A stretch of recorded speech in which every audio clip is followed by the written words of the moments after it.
Terror funding मामले में JKLF chief और अलहदगी पसंद लीडर यासीन मलिक की आज अदालती तहवील खत्म हो रही है। आज यासीन मलिक को पटियाला हाउस कोर्ट के एनआईए की खुसूसी अदालत में पेश किया जा सकता है। वाज़ेह है कि यासीन मलिक फिलहाल हिंदुस्तानी फिजाइया के 4 जवानों के कत्ल के इल्जाम में तिहाड़ जेल में बंद हैं। तो टेरर फंडिंग मामले में जेकेएलएफ चीफ और अलहदगी पसंद लीडर यासीन मलिक की आज अदालती तहवील खत्म हो रही है। आज यासीन मलिक को पटियाला हाउस कोर्ट के एनआईए की खुसूसी अदालत में पेश किया जाएगा। टेरर फंडिंग से जुड़ा हुआ ये मामला है। आपको बता दें कि फिजाइया के 4 जवानों के कत्ल के इल्जाम में तिहाड़ जेल में बंद है यासीन मलिक। और आज टेरर फंडिंग मामले में जेकेएलएफ चीफ और अलहदगी पसंद लीडर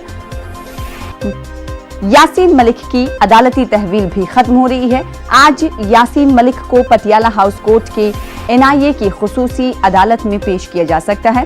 वाज़ेह है कि यासीन मलिक फिलहाल हिंदुस्तानी फिजाइया के 4 जवानों के कत्ल के इल्जाम में तिहाड़ जेल में मुक़य्यद है, बंद है और आज अदालती तहवील खत्म हो रही है। आज यासीन मलिक जो कि जेकेएलएफ चीफ है और अलहदगी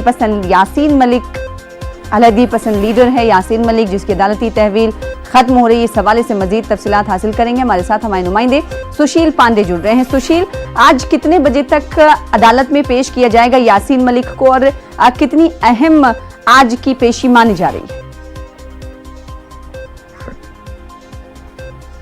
जी देखिए, 12 बजे के आसपास यासीन मलिक को एनआईए आज पटियाला हाउस कोर्ट में पेश करेगी। चूंकि आज उनकी जो न्यायिक हिरासत की अवधि है वो खत्म हो रही है, लेकिन आज जो एनआईए ने चार्जशीट फाइल की थी कुछ दिनों पहले, जिसमें टेरर फंडिंग को लेकर उन्होंने यासीन मलिक, राशिद इंजीनियर और तमाम बड़े लोगों का नाम शामिल किया है। और अपने चार्जशीट में साफ तौर से एनआईए ने कहा है कि किस तरह जो पैसा उनको पाकिस्तान से मुहैया कराया जाता था, उस पैसे का प्रयोग करके ये तमाम लोग कश्मीर का माहौल खराब करते थे, पत्थरबाजों को सप्लाई करते थे। और सीधे सीधे एनआईए ने अपनी चार्जशीट में ये लिखा है कि पाकिस्तान के उच्च आयुक्त के आधार पर यहां पर पैसे दिए जाते थे और कश्मीर के हालात को बिगाड़ा जाता था। सबसे बड़ी बात एनआईए ने अपनी चार्जशीट में यह कहा कि एक बहुत बड़ा जो लॉबी है वो उसके पीछे काम कर रहा है, जिसमें से ये तमाम लोग जो चार्जशीट में शामिल हैं ये कश्मीर के हालात को बिगाड़ते हैं और इसीलिए इनको फंड मुहैया कराया जाता है।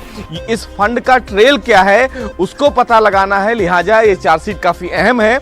पटियाला हाउस कोर्ट की स्पेशल एनआईए कोर्ट आज इस चार्जशीट पर भी संज्ञान लेगी। ये तमाम जो लोग हैं, आसिया अंद्राबी की बात करें, यासीन मलिक की बात करें, राशिद इंजीनियर की बात करें, इन तमाम लोगों को फिलहाल कोर्ट में आज पेश किया जाएगा और कोर्ट आज चार्जशीट पर संज्ञान भी लेगी। बतौर एक्यूज्ड इन लोगों को समन भी करेगी। यासीन मलिक जो फिलहाल अभी एनआईए की कस्टडी में है, उनकी जुडिशियल कस्टडी खत्म हो रही है। उनको आज लगभग 12 बजे के आसपास या उसके बाद पटियाला हाउस कोर्ट की एनआईए कोर्ट में पेश भी किया जाए। जी बेहद शुक्रिया सुशील पांडे तफसीलात के लिए। आगे